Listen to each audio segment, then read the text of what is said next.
Hello, my friends. Welcome to another podcast. If you want to know when these podcasts are available, you can go to Everydaydetox.org and sign up for the newsletter, and we will let you know when they're going to be available on YouTube and when they're going to air on iTunes. So very cool. This time around, I went to see Gil Jacobs, who was on podcast number 2, a very well received podcast.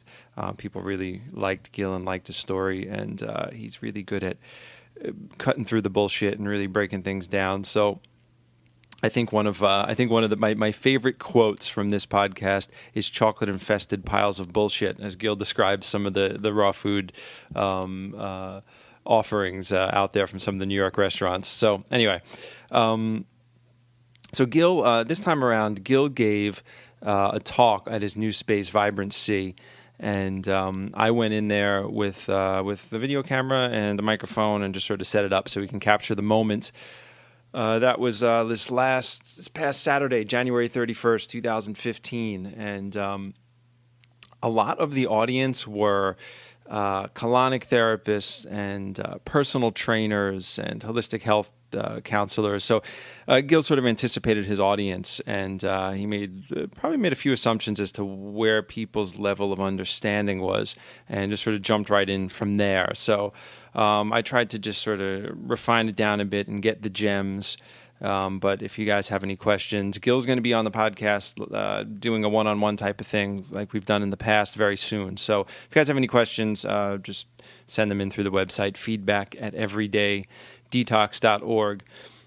Gil was the first person that ever really explained to me that health had more to do with elimination than it did actually what you were getting. So a lot of people focus on nutrients and food quality, which is important. It's definitely a side of it, but the elimination part was huge, and I had never really considered that until I had first met Gil. The concept of V equals P minus O. If you listen to the last podcast where we talked about Professor Arnold Ehret's concept of V equals P minus O, I had never heard of Professor Arnold Ehret before or that concept, and when I went into Chakra 17, which was Gil's, not his first practice, but his first expansive space where there were lots of therapists working and stuff. It was quite a scene. It was a cool place. It's not there anymore. Everyone has sort of gone their separate ways. But that was the first time being in that space. I saw a picture on the wall of Professor Ehret, and he had like these really intense eyes and this crazy mustache. And I was like, who is that? And that was my first exposure to that. And that's ever since been really what I've based my practice in, and that's the foundation of Gil's practice. So anyway, here's Gil at his space giving a talk to a bunch of people in New York City. So I hope you guys enjoy it. There was a study done in UCLA about longevity and how long animals are supposed to live, and we said this. They looked at the level of maturation. How long does it take, puppies? How long does it take for a mammal to go from birth to an adult of that given species? And from that time, they determined how long each animal was supposed to live. So a dog is a fully grown dog at a year, a horse is a fully grown horse at 4 or 5, a hamster is a fully grown hamster at a couple of months, and so on. And from the length of time it took for the animal to develop, they determined what the lifespan should be, and then after they got all their numbers, they went out into the world and they took a peek to see how accurate they were.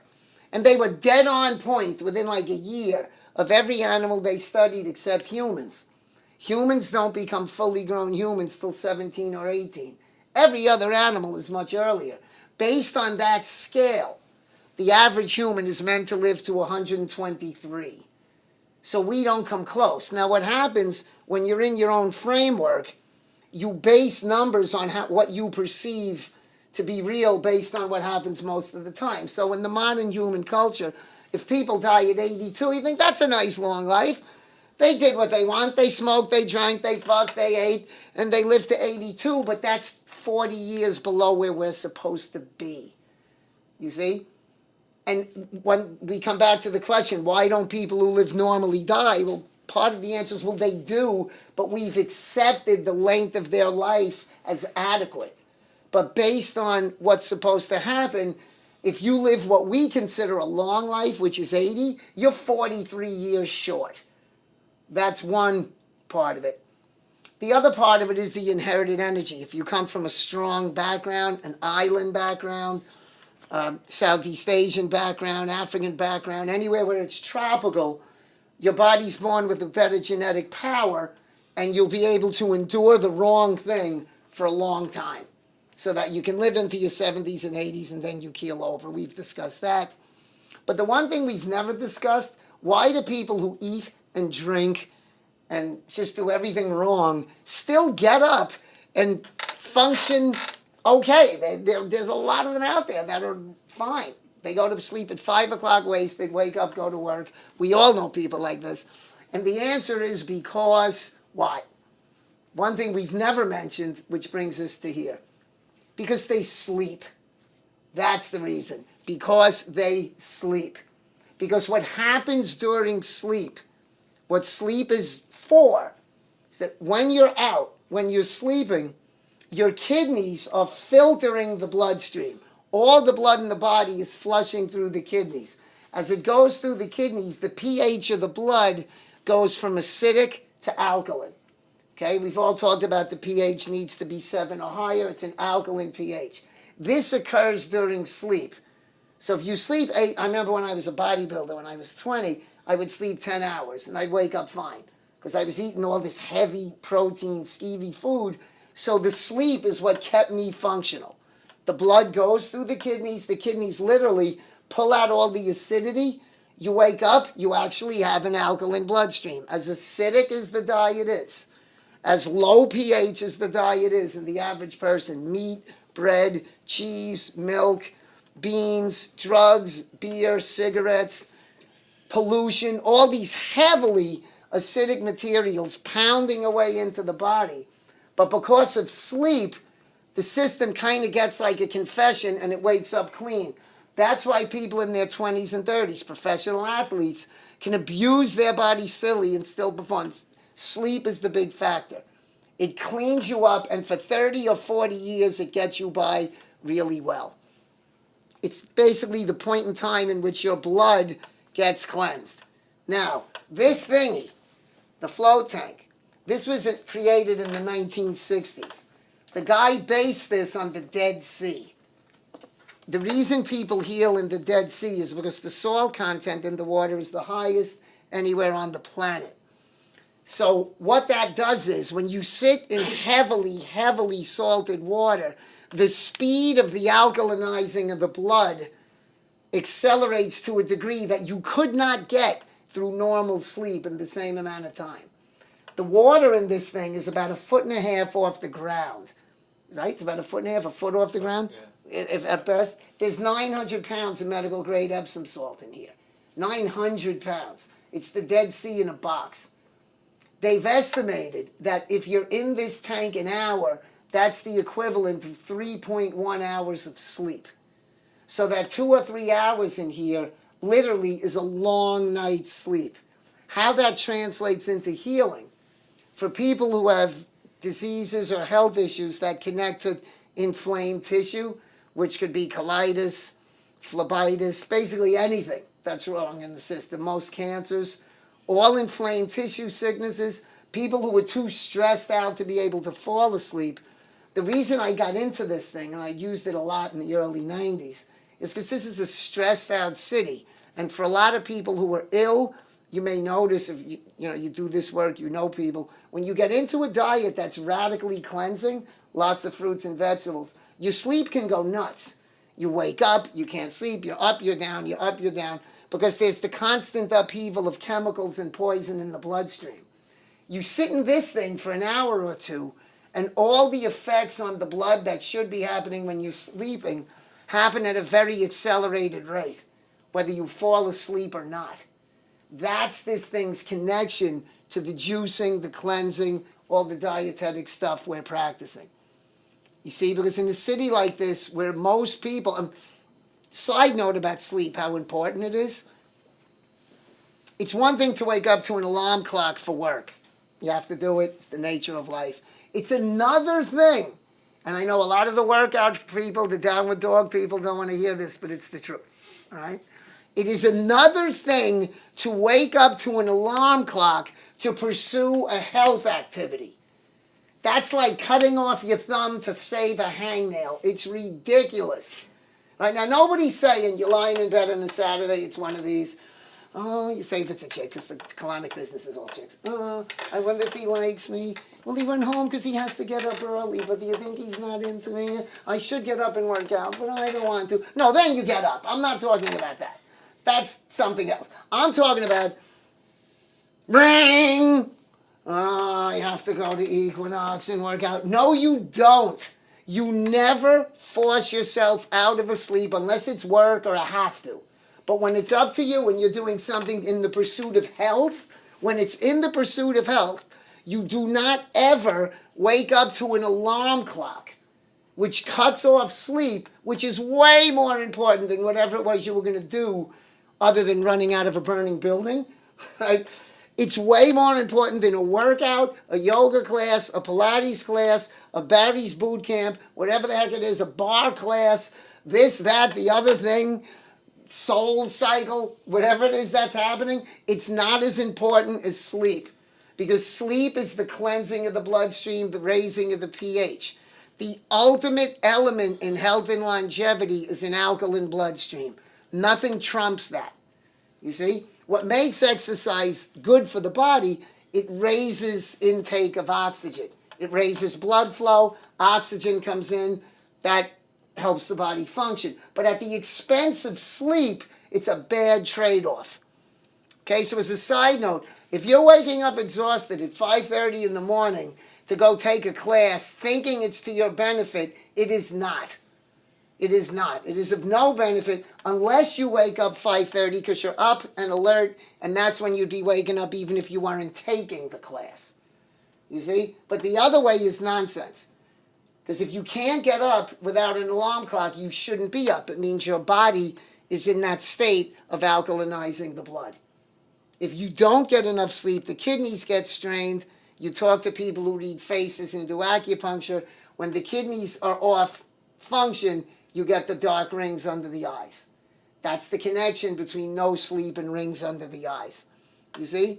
So as we're doing all the things we're doing in a Manhattan schedule where there's so many hours, people are busy, they got to squeeze everything in, we don't recommend aborting sleep to do something physically beneficial because it just isn't.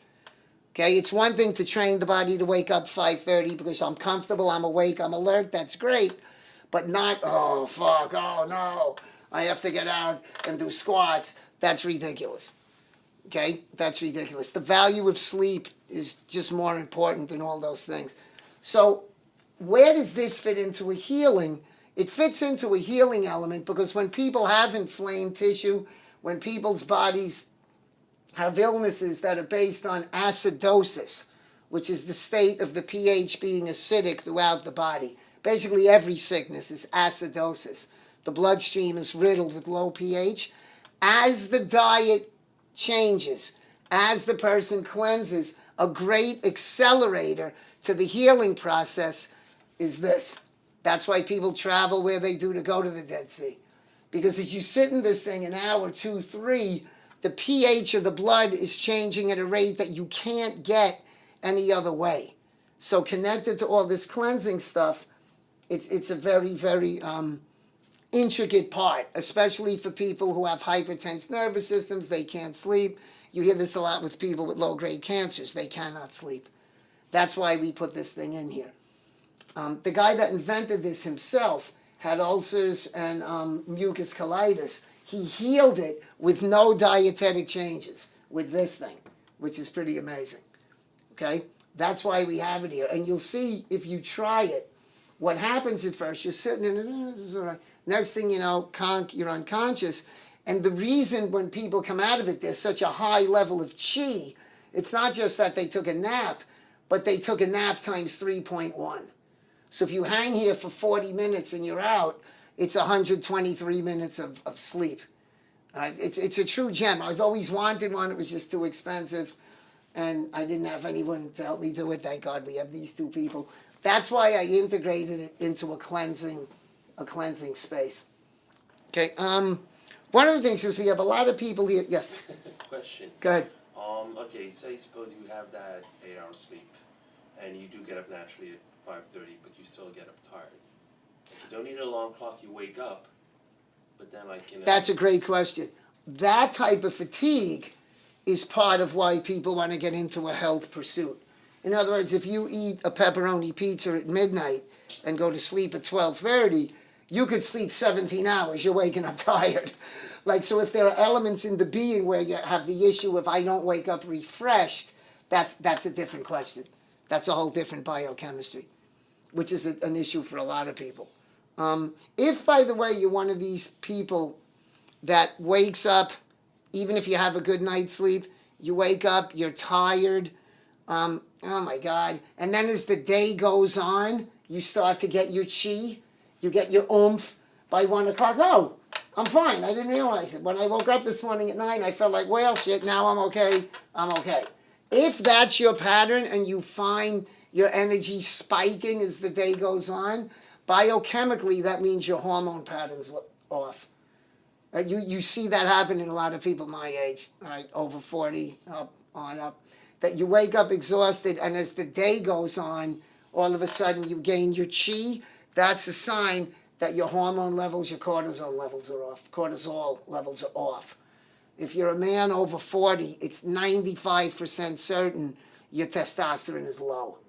One of the real hidden health issues in the world now, for men especially, is low testosterone because of chemical poisons. Plastics, you hold a toothbrush now, they're looking at. The testosterone gets lowered because it's plastic.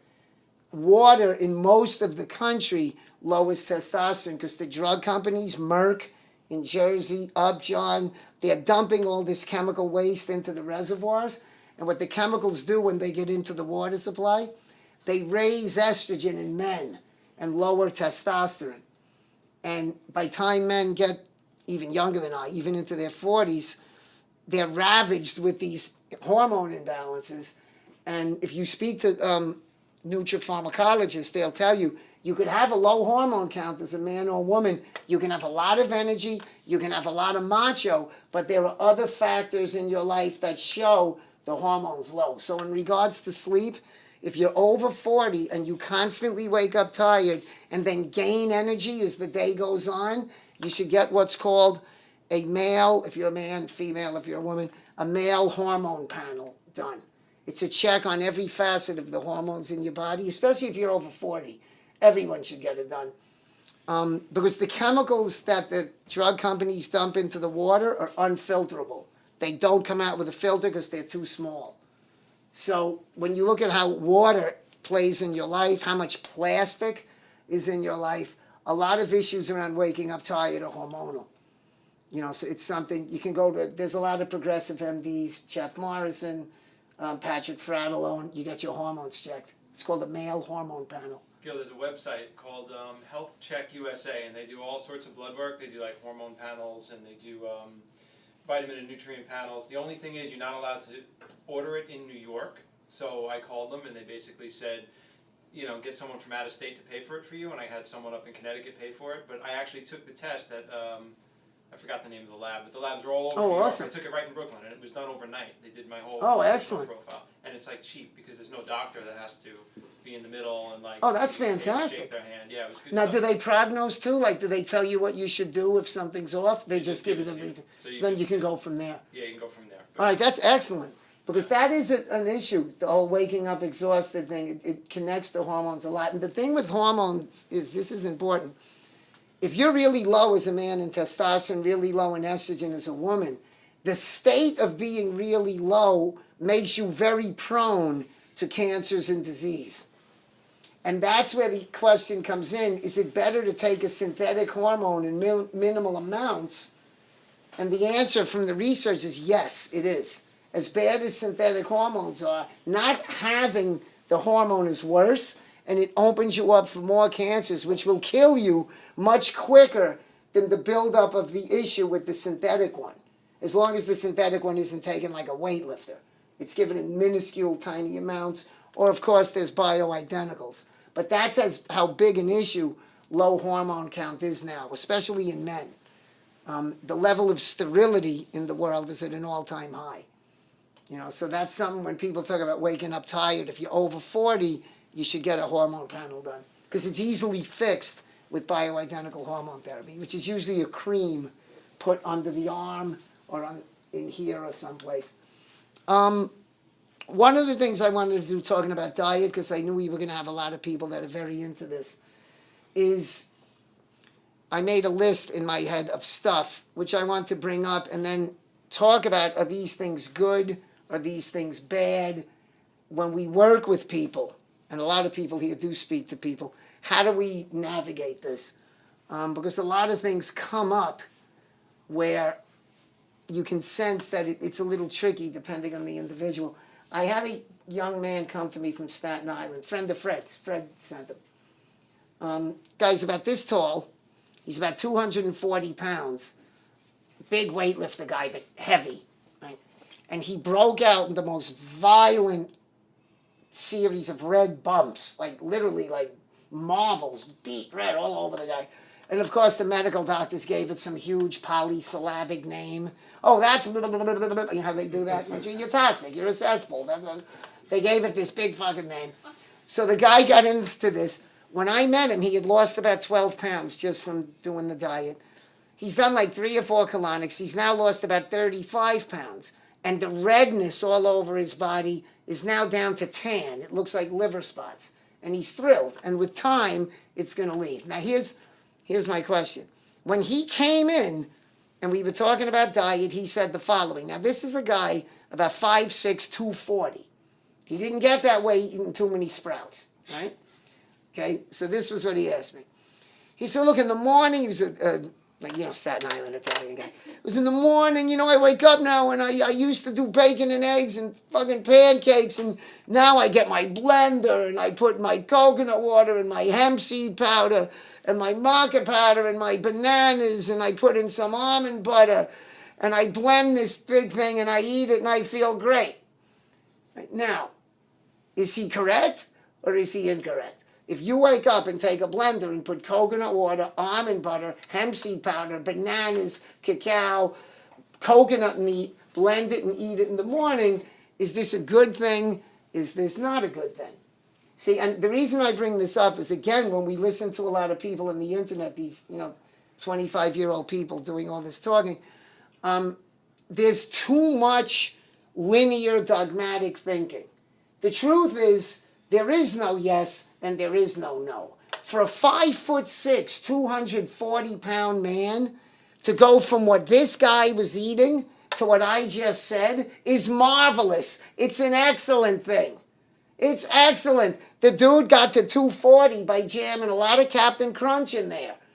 You see? You're not going to tell someone like that hemp seeds and almond butter and bananas and coconut water and maca powder is no good. Now, if I did that, I'd pass out or puke or both, as would Christina, as would half the people in this room. It's no good for them. In the ideal situation, it's way too heavy. It's way too loaded down at 9 o'clock in the morning. But to a guy that's this big with this issue, who previously was eating a stack of Aunt Jemimas, and now he's going to this, that's good stuff. Because in that individual, it's an improvement. And whenever we talk diet to people, that's how we look at it. It's on a thermometer. It's a continuum. What were you doing before?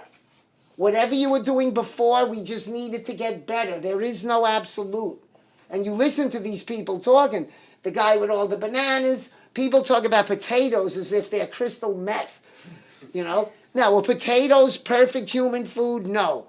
I remember doing this lecture once in Organic Avenue, and this guy I later became friends with, he was an older man. He was reading all this material. He was rich and bored, so he was reading everything about health. And I started doing a transition diet, and I bring up potatoes, and this guy jumps up.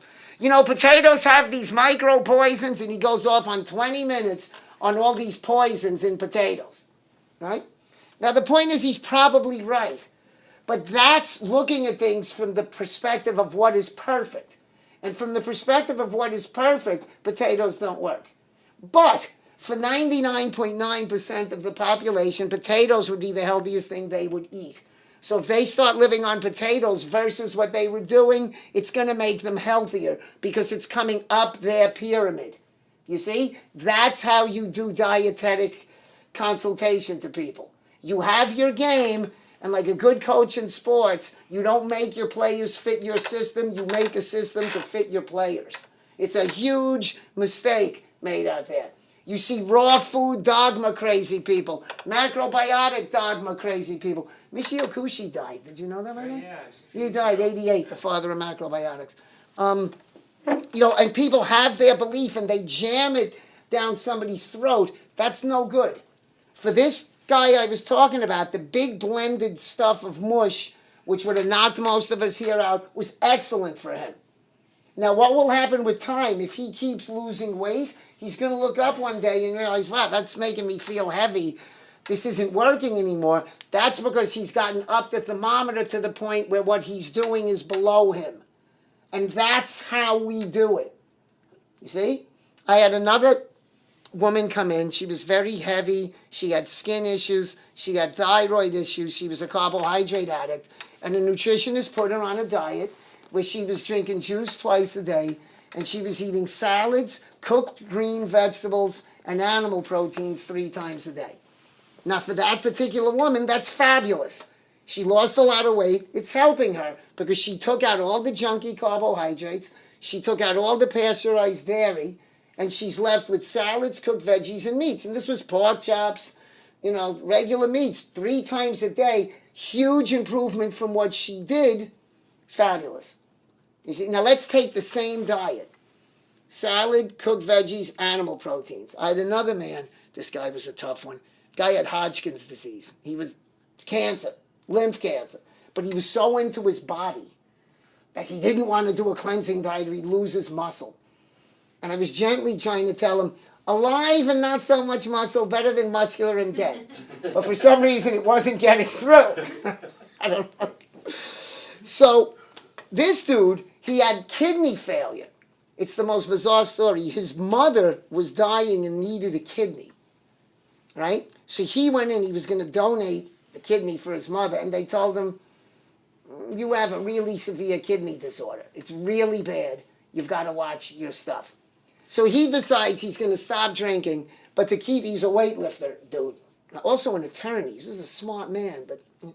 So he starts eating, just what we said. Salad, cooked vegetables, proteins 3 times a day. Now, when you have a kidney disorder, you must turn vegan. Like if there's any part of the body when it's off that screams vegan, it's the kidneys. The kidneys cannot, if they're compromised, work on heavy protein diets. It's a death sentence. So the very same diet that was outstanding for this woman, the big heavy woman with the skin issues, is a death sentence for this man. Because he's got a damaged kidney. You see, the point being, there is no, here it is, everybody do it. Here it is, everybody do it. And it's really upsetting because when you listen to a lot of people out there, they're jamming their game down their constituents' throats. And it's just not the way you do it. The master cleanse is another one, right? A lot of people heavily into health like to laugh at the master cleanse. Everybody knows what that is, right? That's the lemon juice, the lemon, maple syrup, cayenne, all that business.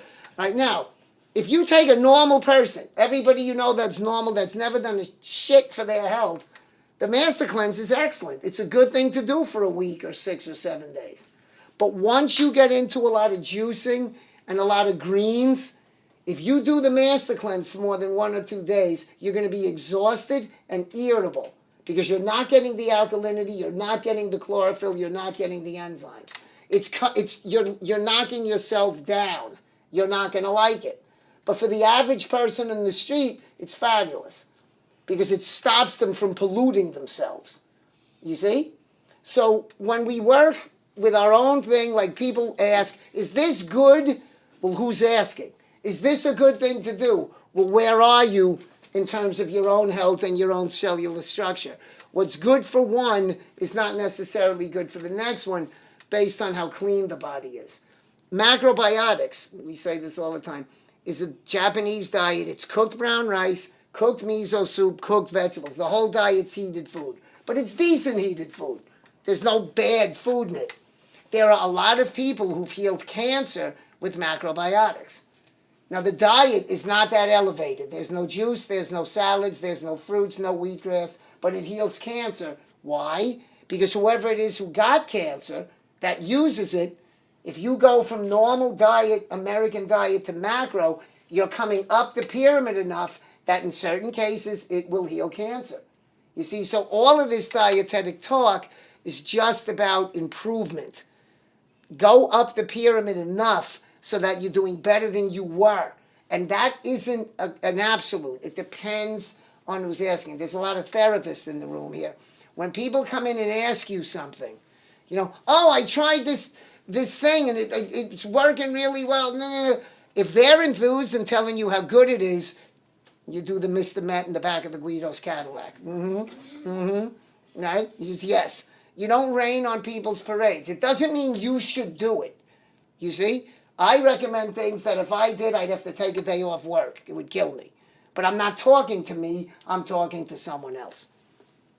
Okay? We had a woman, it was a very sad case. She went for that thing where they staple your stomach, that doctor witchcraft on the big fat people.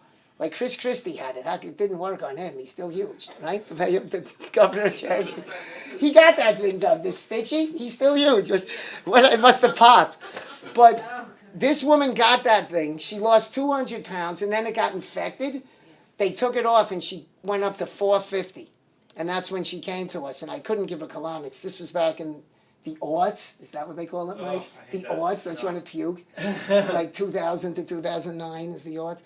But she came in, and we couldn't give her a colonics, so we gave her a consultation. Now, she's 450 pounds.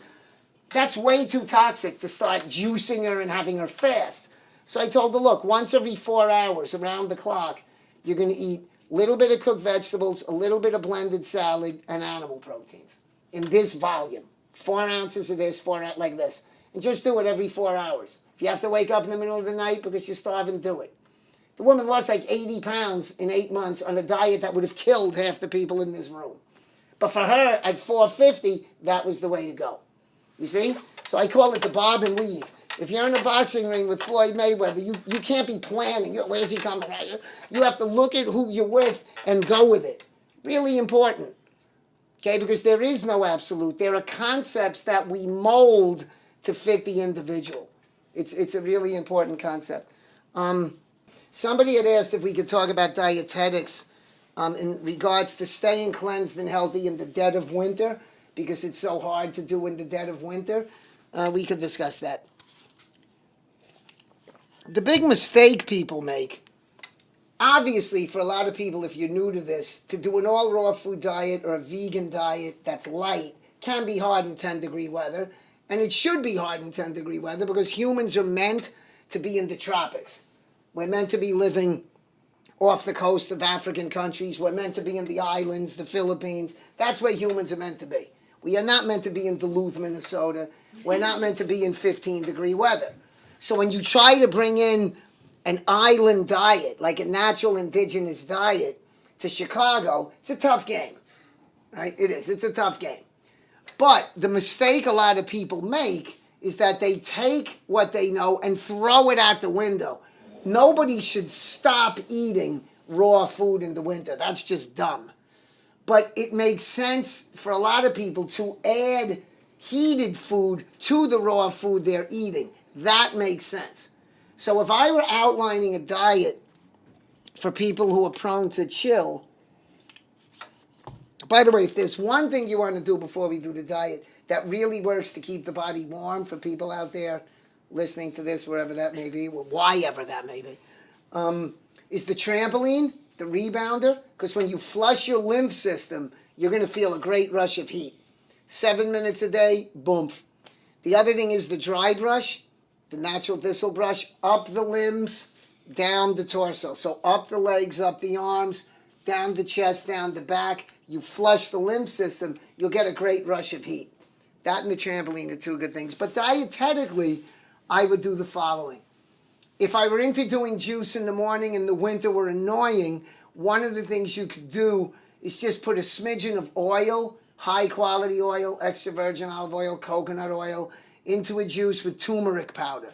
Turmeric powder will warm the body up. The yellow Indian herb powder, just sprinkle it into juices. It'll warm the body up. It does it pretty quickly. Oil, because it's a fat, will help warm the body up. If you know you're going to juice and not eat for a while, you can throw 2 organic egg yolks into a juice, shake it or blend it. It actually tastes delicious. It's not skeevy. If you stir it, it's skeevy. If you shake it or blend it, it gets milkshakey. It's quite good. The egg yolks, because they're a protein, will warm the body up. Okay? But I would not abandon ship on juices and start having oatmeal. Like, not if I were heavily into this. That's just too far down the pyramid. Okay, so if you're into it and you've got the dilemma of the chill, I would try egg yolks, I try turmeric, I try oil and juices. Oil will work. A really good way to create warmth is to eat the grains that the macrobiotics call very yang. You know, the yin-yang thing? Yang is heat. That's millet and buckwheat. Those are the 2 most yang grains. Okay, so if you make a meal out of a salad, broccoli, and millet, or buckwheat, or quinoa, this works for a lot of reasons. Now, there's a lot of guys in the room today, but this business is mostly women. Chicks have issues with overeating. We all know that. Women love to eat. Guys do too, so we're not being... But women love food. They do. They love food. One of the problems with raw food eating is that if you make a commitment to all raw food, that means in that inherent commitment, you're eating a ton of fat and you're eating a ton of dense vegetable protein. Because after fruits and vegetables, that's all that's left. That's all that's left. And the problem with raw foods, if you look at a lot of the dense food, people eat raw food pizza, raw food enchiladas, there's raw food cakes, there's raw food breads, there's raw food pancakes.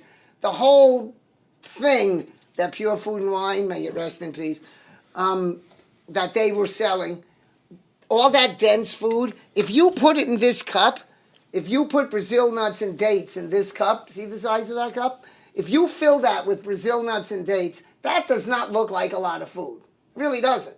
But for a woman, Florence's size, that's a ton of food. That's about 1,400 calories of food in that little cup.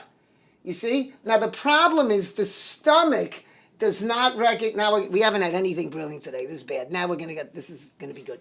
All right? The stomach does not recognize the weight of food. It does not recognize density. It does not recognize food as heavy. It just recognizes scale weight. So how much food is in this if it's Brazil nuts and dates? 5 ounces, 8 ounces, 10 ounces maybe. That's not a lot of food no matter what the food is. You see? The stomach can't tell you, whoa. It doesn't have that ability. The stomach can hold 2 pounds of food. So if you're doing meals that are a constant barrage of coconut oil, blended macadamia nuts, blended pine nuts, the hated, overrated, blended hemp seeds, sprouted soaked grains, agave, coconut syrup, the dreaded chocolate and all its bullshit side products, all right? All of this stuff, we know what the donuts, the brownies, the whole enchilada of raw food density. Most of what you would eat would fit in 1 or 2 of these cups. The stomach will never be able to tell you that's too much. The stomach goes by size. You see? It doesn't go by content. It goes by size. So if you eat 8 ounces of Brazil nuts and 8 ounces of dates, that's a pound of food. Stomach can do double that. So you eat them, you're like, that's not bad. Newsflash, you just put 2,000 calories of food in your gut. And when that food hits your intestines, stomach through the duodenum, small intestine through the ileocecal valve, colon, toilet, hopefully. All right? Once it passes the duodenum and goes into the small intestine, now it starts blowing up. Now it becomes kind of what it really is. And now the body will feel the caloric content. And now it'll feel all the fats. You see? So once you realize you're screwed, it's too late. Because the food on the plate is small. If you look at a lasagna from Pure and a brownie and a sundae, it doesn't look like a lot because it's pushed together. You see? On the other hand, if you steam up beets and broccoli and cook a bowl of millet, it's big on the plate. You can't eat more than a given volume because you're going to stretch. It's going to hurt. Your stomach's going to be like, too much, too much. You stop. And if you learn, Mike is brilliant at this. Mike's a gourmet chef, by the way. He's a genius. If you learn to cook kind of vegan vegetable grain meals without a lot of fat, you'll see that what looks like a big portion is about 600 calories of food. And it's not too much. So that built into the fact that the food is big on the plate means that you can't overdo it. You can't get nuts. You can't jam so much in that you want to puke. Nuts, oils, dried fruits, the dreaded, hated dehydrator, all those things, they just scream like the cake in Animal House and the float. Eat me. Remember the famous cake? Only Richie, they're all too young, Rich. Eat me. Like, you can't be doing these humongous volumes of nut and seed products. If you're eating a pound of raw ice cream, that expands in the body to God knows what. So by doing sensible cooked foods in the winter, we lean towards cooked whole grains, the really good ones, cooked veggies, cooked beets, things like this. You can get a full plate of food, and if you keep the fat low, you will not be calorically overwhelmed. You'll actually be cleaner than if you're eating all these brownies, these dreaded raw food concoctions that are all over the city. You see, because those things are dense, and once they're in the stomach, they start doing that. And then when they're out of the stomach, they're expanding, now you're like, nah, which is what happens to a lot of raw food people. So the way I would do a diet in the winter, if I were kind of new at this, and I would do in the middle of the day salads, whole grain, vegetable in the midday, salads, fish, cooked vegetable in the evening. If you're further up the pyramid, then I do fruit and avocados at lunch because avocados, because of the fat, are warm. Avocados are much cleaner than nuts, much cleaner than seeds because they have less protein and because they have no water, or they have more water. Then in the evening, I would do the cooked foods. But you don't want to get into the head that all the raw foods are healthier than all the cooked foods. That's a mistake. Right? That's a bad mistake. Cooked broccoli, cooked beets, green beans, even squashes are cleaner than Brazil nuts. They're cleaner than all these chocolate-infested piles of bullshit that the raw community is, poisoned by. See, so that's the way to eat sensible cooked foods, is to look at the volume, whole grain, cooked veggie, stop. The secret to proper diet and longevity is what Pavo Airola called systematic undereating. Systematic undereating. That doesn't mean anorexic insanity. That's why I got screamed at for this. We're not telling people to go out and do Nicole Richie or any of that. That's not what we mean. Systematic means you do it with a plan and a science. Okay? When they look at centenarians, people who live over 100, they've checked them in all parts of the world. There's only one thing they have in common. It's only one thing that people live over 100 have in common. It's not what they eat, but that they all eat very little and that they're thin. That's the only thing they ever find. They're fastidious eaters. Okay, so as we get into diet, systematic undereating. So if you know you're running around and you can make a juice and pour 2 tablespoons of oil in it, and that's going to carry you till 3 o'clock, that's awesome. It has to be done within a comfort zone. And again, we'll go over some of the old stuff because it fits here. It's kind of like drugs. No, I mean, maybe people have, but no one in here, I'm assuming, is a heroin addict, right? If you are, that's okay. I got into this by attempting suicide. I pass judgment on nobody, all right? Let's say you were a heroin addict. For you to go all day without heroin is a major big deal, right? So to us, it's like, well, that's no big deal. I do it every day. What's the big deal? Why? Why is it not a big deal for everybody to get up and go through a day with no heroin? Answer, they have no heroin residue in their blood. That's why it's easy. You see? The less food poison you have in your cells, the easier it is for you to go all day on nothing. It's the same as the heroin addict. People who never drink coffee don't get the shakes if they don't get coffee. Why? They don't have the residue of coffee poison in their blood. That's all it is. Same thing with cigarettes, same things with anything that people get addicted to.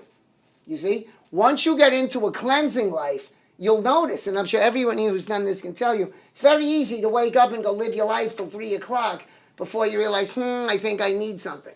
It's the same thing as the heroin addict. Now with food, because we all have food residue, the length of time we can go is nowhere near as long as all of us not doing heroin, obviously. But you will notice as you get into this, the length of time you can go with no food gets longer and longer as your body cleanses. You see, I do it routinely because I'm working like a crazy person. From 9 a.m. to 4 p.m., I'm just breathing all day because I'm working all day. Then by 5 o'clock, I have to do a juice. You see, if I tried that when I was a bodybuilder, I would have been dead by 11 a.m. I used to wake up hungry. Toxic bodies need food the way heroin addicts need the needle. You see? So as we get into diet, we look to implement what's called systematic undereating. Bring in less and less and live off our own electrical energy. That's what it's about. Anything else? Thank you, peoples. It's always a pleasure. Good stuff, Gil. Thank you very much. Very cool stuff. Hope you guys found that interesting. That was Gil over at his space, Vibrant Sea in the East Village in New York City. Head over to everydaydetox.org. Sign up for the newsletter. We'll let you know when more of these podcasts are going to air. And thanks so much for listening, and we will see you guys next time.